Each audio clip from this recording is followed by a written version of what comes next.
Croeso chi yma i'r gell a ni wedi cyrraedd canol mis Tachwedd.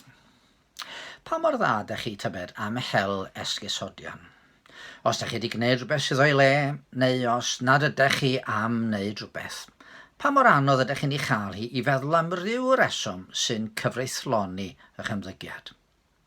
Mae'n hawdd iawn gweld hyn mewn pobl eraill yn tydi, cymwch i'r gwleidyddion. Da ni wedi cael gynhadledd fawr yma COP26 i geisio rheoli rhywfaint ar cynhesu byd eang. A da ni'n gwybod bod yr addewidion sydd wedi cael ei gwneud yn llai na beth sydd ei angen mewn gwirionedd, a hyd yn oed iddyn nhw addo a fyddan nhw'n cyflawni.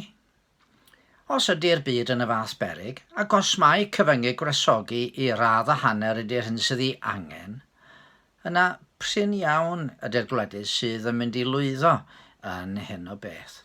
Ac wrth gwrs, da ni'n clywed y gwleidyddion yn egluro. Mae'n mynd i gostio gormod i ni allu gwneud hyn. Fedrwn ni ddim i wneud o mewn pryd. Mi nawn ni rhywbeth y flwyddyn nesaf. Ar y gwledydd eraill mae'r bai. Ac wrth gwrs mae'r hen esgus hwnnw. Wel, mae rhywbeth yn well na dim byd.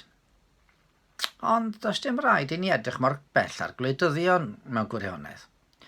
Mi nath Iesu yn rhybuddio ni am y duedd i weld y brycheun yn llygad yn brawd, heb weld y trawst, heb weld y planc yn llygad yn hunain.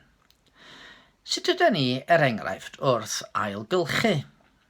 Dych chi erioed wedi deud wrthoch chi'ch hunan, dwi'n yn siŵr os ydy hwn yn gallu cael ei ailgylchu. Dim ond un ydw i, bydd be dwi'n neud ddim yn neud llawer o wahaniaeth. Ar y cwmnïau mawr mae'r bai, achos bod nhw'n lapio pob dim mewn plastig. Dwi wedi blino gormod heno i sortio'r rybys. Rwan efallai bod chi'n gydwybodol iawn gyda'ch ailgylchu, ond dwi'n amen na fyddai ddim yn anodd dod o hyd i ryw le yn eich bywyd, lle ydych chi'n ceisio cyfiawnhau beth ydych chi wedi wneud. Efallai chi golli'ch tymer efo rhywun neu ddeud rhyw air angharedig. Ie, ond oedden nhw wedi profi'n amyneddu'n ofnadwy. Ac o'n i wedi bod dan straen. Efallai bod chi'n gwybod bod rhywbeth angen i wneud, rhywun angen help. Ond dwi'n rhy brysur rwan. Be tybed ydy'r hen duedd yma? Mi gychwynnodd nôl efo'n rhieni cyntaf. Pan ofynodd Duw i adda pam i fod o wedi torri i orchymyn. I ateb oedd, y wraig a roddais ti fod gyda mi, a'r oes i mi o ffrwyth y pren. Rywsut mae'n deud, nid yma i oedd o, ar Efa mae'r bai. Ac yn y pen draw mewn gwirionedd ar Dduw ei hun mae'r bai, a mae Duw nath greu Efa, a nath Duw roi Efa iddo fo fel ymgeledd cynnwys. Ond y gwir plaen ydy fod Duw wedi deud wrtho'n ddigon clir, paid bwyta o ffrwyth y pren. A doedd dim ots pwy oedd yn deud wrtho am gymryd o'r ffrwyth, oedd o'n gwybod i fod yn torri gorchymyn i arglwydd. Mae'r brenin Dafydd yn rhoi cyngor doeth wrth fynegu i brofiad ei hun yn Salm 32. Mi oedd o wrth gwrs wedi bod yn euog o bechod difrifol yn cyflawni godineb gyda Bathsheba, ac un pechad yn arwain at un arall ac ymlaen felly, nes yn y diwedd yn trefnu fod Ewreia yn cael ei roi mewn man lle byddaf o'n siŵr o gael ei ladd mewn brwydr. Pwy a wyr pa esgusodion ddefnyddiodd Dafydd wrth ddadle ag ef ei hunan ar y ffordd? Dwi'n frenin.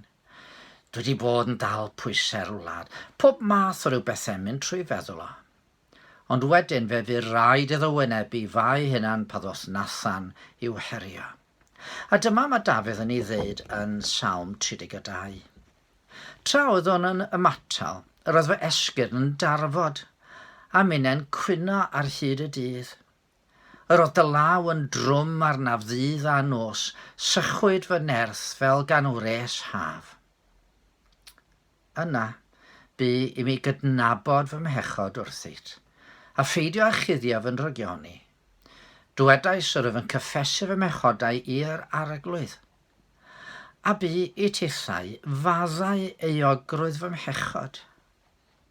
Chi'n gwybod mae Duw yn galw ni ddod ato fel ag yr yda ni, heb hel esgusodion, heb geisio'n cyfiawnhau yn hunain. Mae o wedi trefnu cyfiawnhad yn ei fab, wynebodd ganlyniad yn beia a dwyn yn cywilydd ei hunan ar y groes. Ac wrth i ni ddod ato yn agored fel hyn. Yna, mi gawn ni ffeindio fod yn Duw ni yn Dduw sydd wrth i fodd yn maddau, a mwy na jyst maddau. Mae'n yn cyfleidio ni, mae'n yn cyfri ni fel plant annwyl iddo fo ei hun. Ac mae gwybod a phrofi hyn yn rhyddhau i ni i stopio gwneud esgusodion. Mae'n rhyddhau i ni i wynebu pob methiant i gyfaddau. A lle mae angen hynny i ymddihiro i unrhyw un da ni wedi methu neu wedi pechu'n i herbyn nhw. A wedyn gallwn ni geisio gwneud yn well trwy gymorth yr arglwydd. Gandwch chi ni weddio. O Dduw yn tad. Wyt ti yn gwybod yn union sut mae ar bob un ohono ni, ti'n deall yn meddylu a deall yn calonau i'r dim. Ti'n gwybod fel yn bod ni mor gyson yn ceisio ffeindio rhyw extenuating circumstances, rhyw reswm pam y gallwn ni gael yn esgusodi am yn bod ni wedi gwneud rhywbeth sydd o'i le. Helpa ni o dad i sylweddoli peth mor ffôl ydy hynny.